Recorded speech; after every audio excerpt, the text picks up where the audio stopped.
Hey guys, I just wanted to share some thoughts with you about a book that I'm reading. It's called The Art of Survival.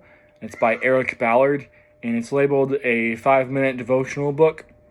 And it basically follows these two guys' adventure who are hiking through the mountains of Georgia. And each chapter kind of breaks down their trip into different scenarios or different situations that they find themselves in. The first one is called Be Still. And it's talking about when you are in nature, to be still and to be silent and just to be aware of your surroundings and be aware that God is there. And it's a whole lot easier to do that. It's a whole lot easier to be still when you are in nature.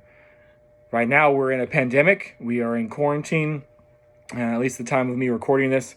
And, we have a lot of time in our hands, but it's easy to fill that time with things that we want to do, or it feels to fill it with things we feel like we need to still do.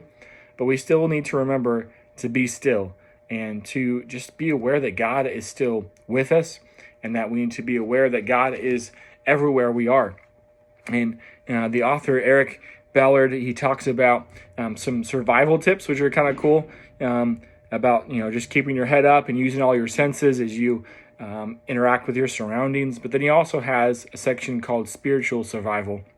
And he puts a verse in here, from Psalm 139, says, "I can never escape from your spirit. I can never get away from your presence. If I go up to heaven, you are there. If I go down to the grave, you are there." And the psalmist there is talking about that no matter where they go, God is there. And so whether you are out in nature or whether you are at home, just be aware, be silent, be still, and just take in the presence of being with God.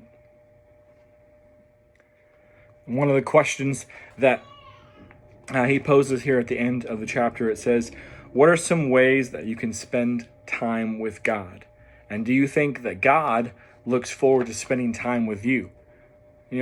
Think of some ways, explore some ways where you can maybe create a space in your home or whatever it looks like for you to spend time with God.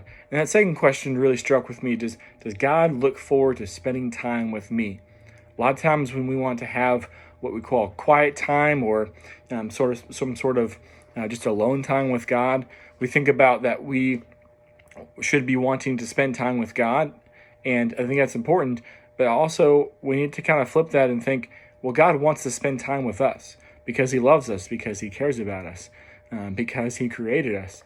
And so when we have our quiet time, when we are being still and being in the moment, let's remember that God is looking forward to spending some time with us as well.